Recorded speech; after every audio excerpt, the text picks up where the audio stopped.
Good morning po sa ating lahat. Welcome po sa ating worship, ACF, lalo na po yung mga bisita natin. No?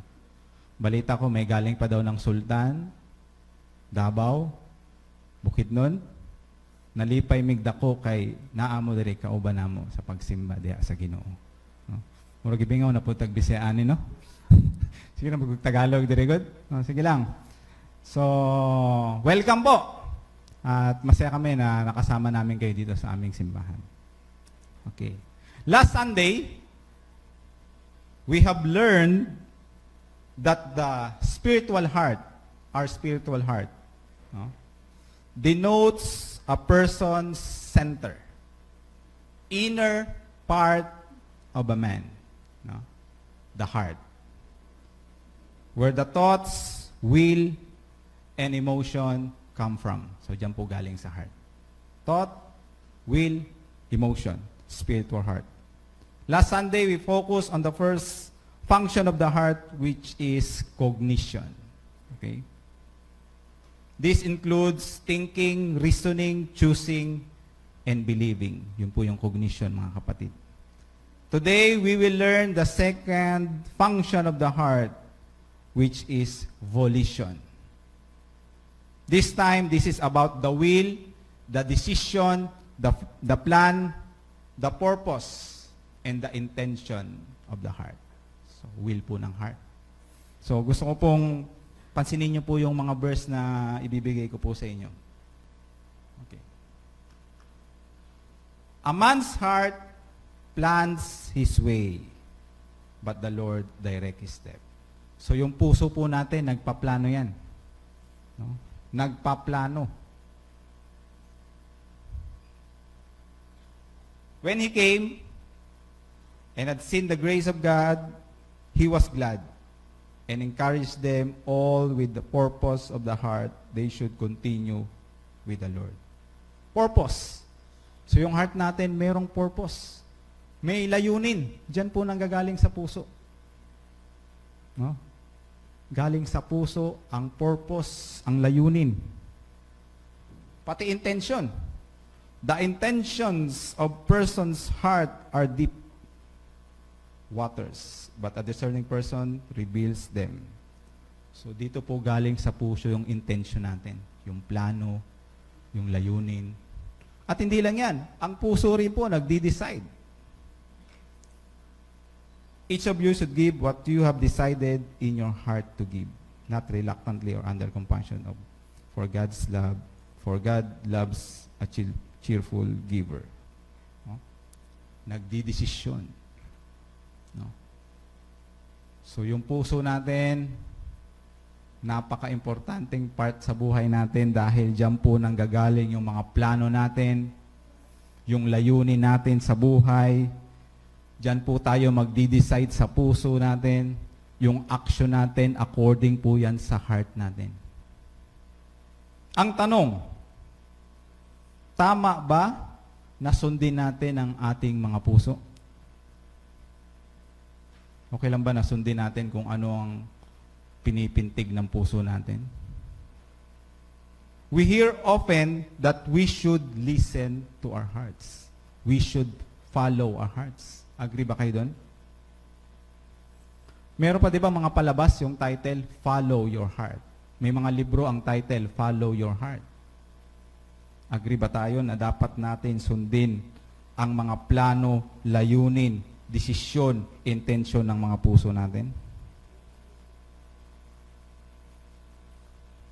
Sabi nila, kung susundin daw natin ang instinct at emotion ng hearts natin, mas magiging masaya tayo. Kasi ito daw yung tinatawag nating passion. No?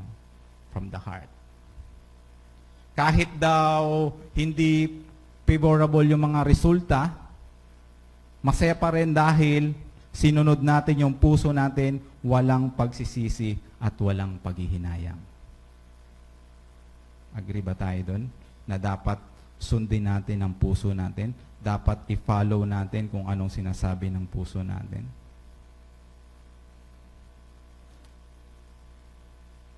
But the issue here is that This is completely opposite with God's Word. Instead of listening and following our hearts, we are instructed to lead and guide our hearts. Hindi po lahat ng gusto ng puso nyo, hindi lahat ng layunin ng puso nyo tama. Kaya nga po ang sinabi dito sa Proverbs 23:19, Hear, my son, and be wise, and guide your heart in the way. So ito po yung title ng message natin ngayong araw, Guide Your Heart. Ano ba sa Tagalog yan? Gabayan. Patnubayan. I-lead po natin yung heart natin. Hindi po tayo yung susunod sa puso natin. No? Hindi po tayo yung magfa-follow. Tayo ang magga-guide. Nasa middle po tayo ng series natin. Medyo meron lang konting, iniba ko yung words kasi para alliterated naman ng konti. So, last Sunday, Guard Your Heart. No? It was about the thoughts of the heart.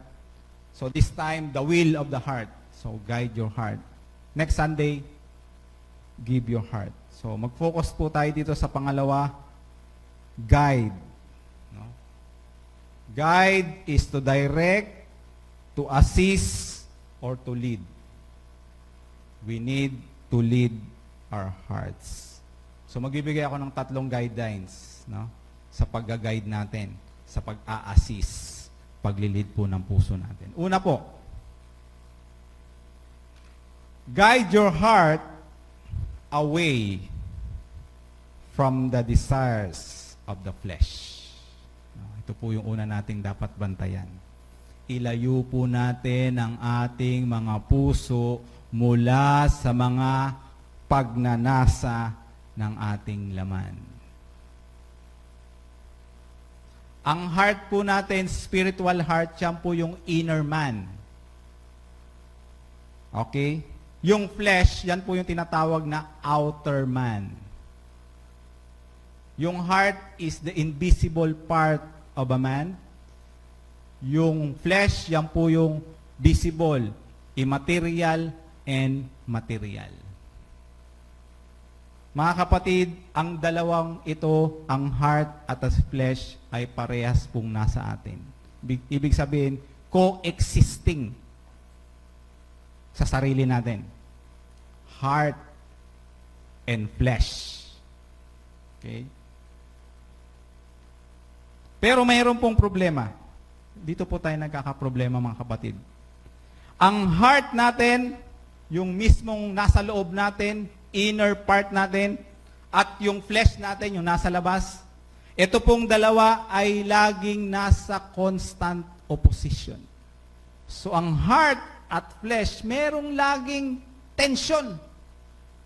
Merong laging struggle. O pwede natin sabihin, merong war between them. Nag-aaway si flesh, nag-aaway si heart. Last Sunday, kung maalala nyo, pinag-usapan natin, di ba, yung mga evil thoughts na pumapasok sa puso. Nagko-conceptualize yung puso natin, nagko-consider, nag-choose na masama. Alam nyo po, yun po ay dahil sa resulta ng desire ng flesh. Okay. Meron po akong ipapakitang verse sa inyo. Pansinin nyo po. Pansinin nyo po yung new creation. Therefore, if anyone is in Christ, the new creation has come. The old has gone, the new has come. So, new creation po tayo. Ezekiel, I will give you a new heart and put a new spirit in you. Hindi ko na po babasahin lahat. Kung titignan po natin yung puso natin, ngayon mismo, this very moment, ngayong mismo, kung titignan po natin ang heart natin ngayon, after we believe in Jesus Christ, after we experience the new birth, spiritual birth, ito po yung tinatawag na born again, meron na po tayong bagong heart. Okay?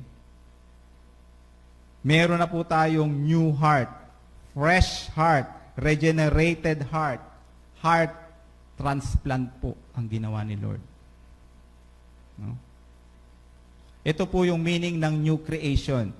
Yung naka-experience ng born again, new birth, meron po tayong newborn spirit, living soul, fresh heart. Ito po yung condition ng heart natin. Wala po tayong problema sa condition ng heart natin. And we can say that we have a perfect heart because God cannot create something that is not perfect. Okay. So kung heart lang po yung pag-uusapan, napakaganda po ng heart natin dahil bagong heart po yung binigay ni Lord.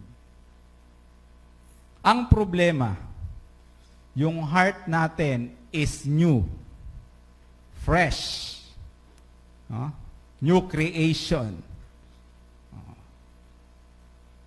Pero ang flesh natin, pagmasdan niyo yung flesh niyo, yung mismong laman niyo, laman natin, luma. Sa future pa po yan papalitan ni Lord, yung mga flesh natin. Okay. So itong flesh na to, na nasa atin ngayon, is very weak. Corrupt. Selfish. And sinful. So yung flesh po natin, ito po yung part sa atin na naaakit sa bisyo. Ito po yung part sa buhay natin na gusto pang tumagay-tagay, yung flesh.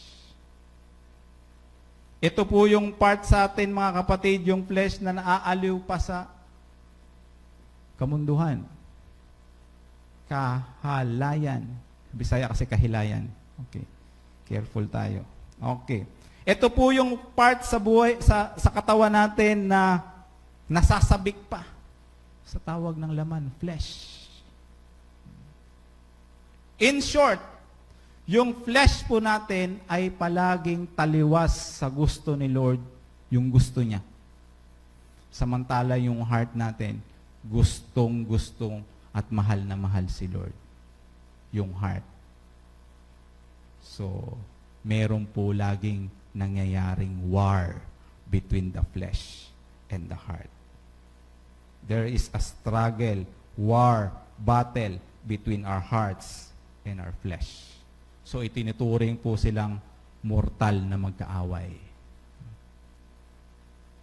Sa mga unbelievers po, yung mga hindi po anak ng Diyos, wala pong ganitong struggle. Kasi po yung puso nila at saka yung flesh nila, nagkasundo. Kung sa usapang pangbata, magkabati sila. Si flesh at saka si heart. Pero mula po nang tayo'y naging anak ng Diyos, iba na po ang gusto ng heart natin. Ang heart natin gusto sumunod, gustong magmahal sa Panginoon. Pansinin niyo yung sinabi ni Paul. Napakaganda ng sinabi ni Paul. Ito po yung basis natin. Pansinin niyo. Merong heart. Okay. I love God's law with all my heart. So, ganito po yung puso natin. Talagang magmamahal yan sa Panginoon. Magsiserve yan sa Panginoon. Pero may problema. But there is another power within me. Meron pong power. Merong isang elemento sa kanyang katawan na okay, merong mind. So, wag na po natin munang pahabain yung usapan natin. Wag po natin paghiwalayin si heart at saka si mind. No? Mababaliw po tayo dyan. Mahirap po yan. So, ang gagawin natin, basta inner man, no, heart and mind. Okay, yan po yung kaaway ni flesh. Okay? Merong power. That power within me, that is at war with my mind. This power makes me a slave to sin that is still within me. Okay. So, meron pong power. So, ang tinutukoy po dito ni Paul ay yung flesh. Power ng flesh sa atin. Yung puso natin, wala pong problema, in tune kay Lord. Align sa law ni Lord. Nagmamahal kay Lord. Yung heart natin, Gustong gawing masaya si Lord sa buhay natin. Pero yung flesh natin, kinakalaban ang puso. Ayaw sumunod. Yung flesh natin, gustong sawayin si Lord. So nag-aaway si heart at si flesh. Heart loves God, flesh does not love God. Okay. Kaya pala minsan, mga kapatid, natutukso tayo. Kaya pala minsan, nagkakasala tayo. Kaya pala minsan, nahuhulog tayo dahil hindi po natin naiga-guide ang puso natin. Natatalo yung puso natin ni flesh. So, ang nananaig si flesh, natatalo si puso. Yung puso natin, gusto na yan kalimutan yung bisyo.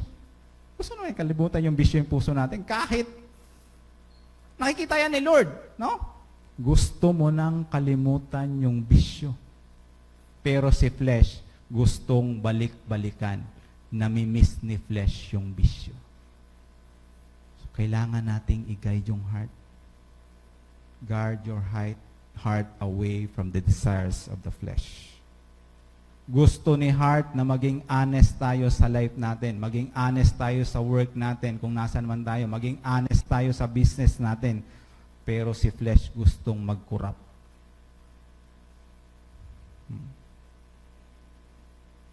Speaking of simba, worship, wala namang problema. Yung heart naman natin, gusto naman lagi talagang mag-worship kada Sunday. No? Ayaw malate. Gusto laging nasa simbahan, present. Pero ang problema si flesh. Anong gusto ni flesh? Mahiga. Mag-relax. Matulog. Depende na sa iyo kung sinong susundin mo. Kaya nga dapat, mga kapatid, i-guide po natin ang ating mga hearts. Gusto ni heart magpagamit sa church. Umattend ng prayer meeting. Sumali sa mga ministry ng simbahan. Pero anong gusto ni flesh? Magliwaliw, pamasyal-pasyal, magpakasaya. Kahit na po sa pagbibigay, giving, area of giving. Gustong-gusto ng heart natin magbigay. Wala pong question yan. Gustong-gusto ni heart na mag-pledge para po sa ating Project 40. Kahit hindi nyo po sabihin, nasa puso nating lahat, gusto nating makiisa sa project. Gusto nating magbigay. Gusto nating mag-pledge. Dahil mahal natin si Lord, mahal natin ang iglesia natin, mahal natin ang ACF. Pero anong sabi ni flesh? Baka wala ka nang kainin. O kaya sabihin ni flesh, baka hindi ka na makapag-shopping yan. Pa-pledge ka pa dyan. Sabihin ni flesh, paano na yung mga na-add to cart mo sa Shopee mo? Hindi mo na yun mabibili. Magagamit mo pa naman yan. Diba? Brothers and sisters, let us guide our hearts away from the desires of the flesh. Now, hope does not disappoint because the love of God has been poured out in our hearts by the Holy Spirit who was given to us. So, brothers and sisters, our hearts are not fighting alone in this battle. The Holy Spirit has been given into our hearts, the most powerful weapon against the flesh. Let us listen to the Holy Spirit. Let us follow Him. Let us obey His leading. Let us walk with Him. In this way, we will be able to guide our hearts away from the desire of our flesh. So, kailangan po natin ang tulong, ang guidance, ang conviction, ang empowerment ng Holy Spirit sa buhay natin. Kung gusto po natin maging matagumpay laban sa desire ng mga flesh. Pangalawa, meron pong pangalawang kaaway yung puso natin. Alam niyo kung bakit natin kailangan i-guide yung mga puso natin dahil meron pong pangalawang kaaway. Sino pong gustong mag-guess? Kaaway ng heart bukod sa flesh. Yung heart natin, walang problema. Yung heart natin, in tune yan kay Lord. Bago yan, fresh yan. Oh. Guide your hearts away from the deceptions of Satan. Hindi lang pala desire ng flesh ang kalaban ng puso. Pati si Satanas laging nandyan, gustong linlangin ang ating mga puso. Kung sa Bicol pa, mahambugon. Tama ba yun, ma'am? Mahambugon, tama ba? Manluloko. Oh, manlilinlang si Satanas. Kaya nga sabi ni Peter, maging handa kayo at magbantay, ang dyablo ay kaaway ninyo, ay parang leon umaatungal, umuungal, at aali-aligid na naghahanap ng malalapa. So tulad ng sinabi ko, paulit-ulit, heart is the control center of a man. Nandiyan po yung control center sa heart. So yan po yung target ni Satanas. Kailangan po nating ingatan ang puso natin, lalo na ngayong February. Hapit na mag-14, 3 days na lang. Yung mga single dyan, ingatan nyo po yung puso nyo. Yung puso po, madali po yung umasa. Yung puso natin, madaling maniwala. Yung puso, madaling maloko. So ito yung target ni Satan, yung heart natin. Target ni Satanas. Alam nyo, masyadong clever to si Satanas. Masyadong matalino. Magaling siya magpaasa. Magaling maglinlang.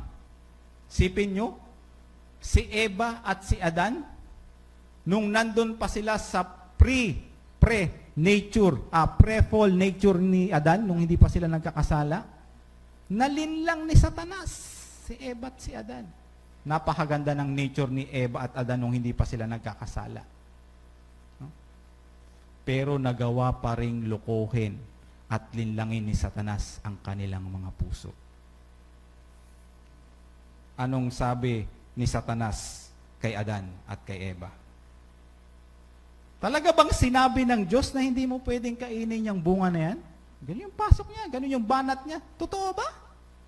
Na sinabi yan ni Lord na huwag yung kakainin yung bunga na yan? Subukan yung tikman. Masarap yan.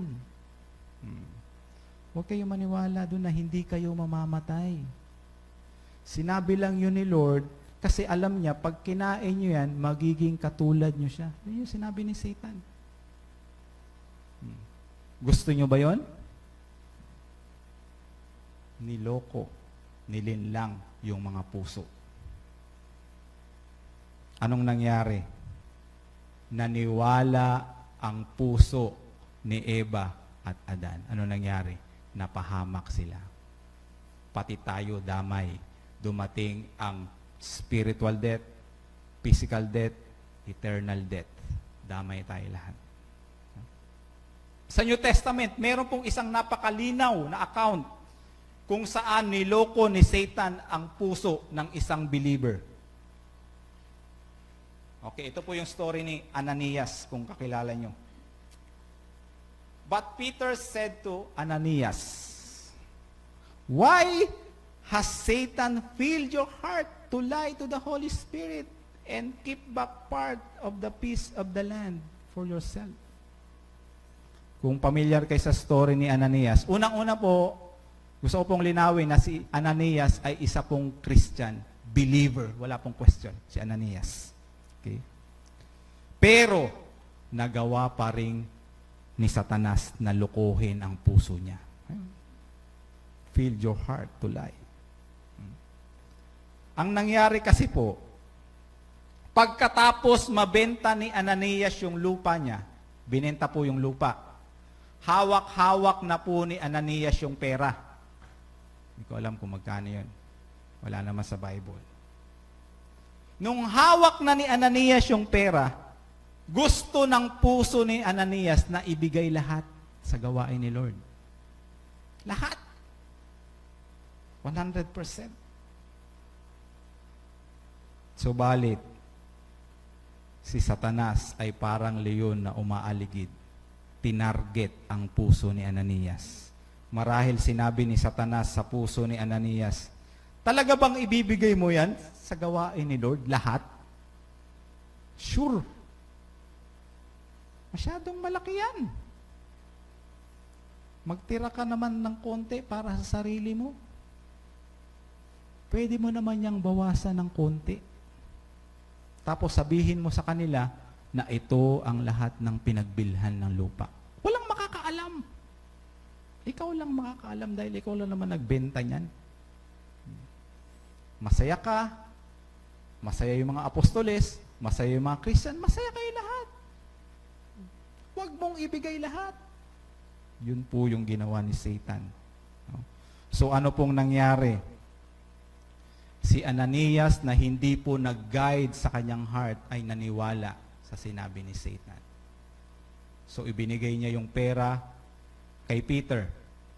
Ito na po lahat ang napagbentahan ng lupa. Pero kinupitan niya pala. Sa mga oras din na yon, si Ananias ay namatay. Masaya siya, pero hindi masaya si Lord. So mga kapatid, sa panahon natin ngayon, kailangan po natin maging clever din. Kailangan din po tayo maging maingat sa mga puso natin. Kailangan rin po natin bantayan yung lahat ng ginagawa ni Satan sa buhay natin. Lalo na ngayon, marami pong mga principle, no, na pwedeng gamitin ni Satan para linlangin tayo. Principle na medyo hindi mo mababantayan na naloloko na pala tayo. Example, narinig niyo na ba yung YOLO? You only live once. So, pwede ang gamitin ni Satan. Okay lang yan. Misa ka lang mabuhay. Subukan mo lahat. You only live once. Try mo. Habang buhay ka. Pag namatay ka, hindi mo na yan masusubukan. We don't have to answer to anyone but to ourselves. No? May mga ganong mga klaseng idea. Yaan mo sila. Hindi ka naman responsable sa kanila. Hindi ka naman accountable sa kanila. Wala silang pakialam kung anong gagawin mo. Buhay mo yan. Wala silang paki. You should always follow your heart, dreams, and passions no matter what. Kahit mali. Basta sinabi ng puso mo, gawin mo. Happiness is the ultimate goal of life.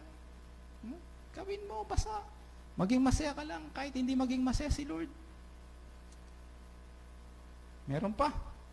Ito, kung naririnig nyo, love is all that matters in this world. Kahit same-sex. Basta mahal mo. Go! Love is all that matters in this world. So mga kapatid, kailangan po nating i-guide yung heart natin against the deceptions of Satan. We need to be constantly led by the Word of God. We must know the truth because this is the best defense against deceptions of Satan. We cannot guide our hearts against lies and deceptions if we do not know the truth. And we cannot know the truth if we do not spend time reading the Word of God. So we need to read the Bible every day to win battle against Satan. Sabi pa sa Salmo 119.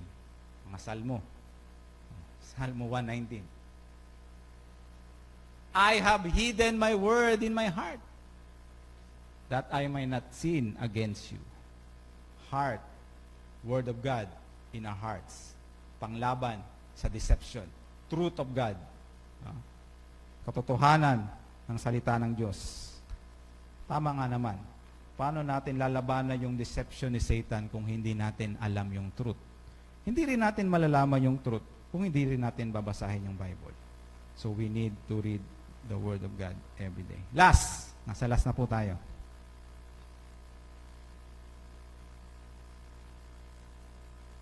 Guide your heart away from the designs of the world.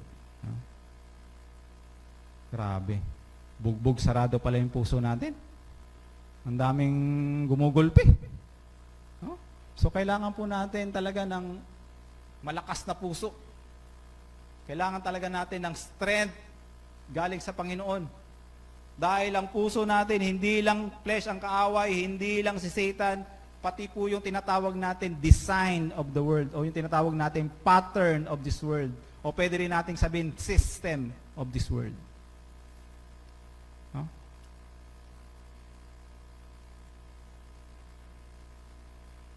Marami pong pattern yung world. No? Napakaraming pattern. At minsan, kung hindi natin i-guide yung puso natin, madadarang ang mga puso natin sa pattern of this world. Nandiyan na po yung immorality, corruption, blasphemy, at iba pa. Napakaraming pattern. No? Sistema. Minsan, yung heart natin, naiipit. Sinong susundin? Pattern ni Lord o pattern of this world? So, ang nangyayari minsan, hindi natin nag-guide, doon tayo sumusunod sa pattern of this world. Gusto ko pong mag-focus sa isang design of the world na gusto kong pag-usapan natin. Yung pattern of the world, pagdating po sa treasure, wealth, and money. Ano pong pattern ng world pagdating sa pera? Kung titingnan po natin ang sistema ng mundo, money is powerful. Ganun talaga. Money talks. Money rules. Money controls. The world make us to believe that money is everything. Money is the ultimate goal in life. Money is the source of meaning and value in life.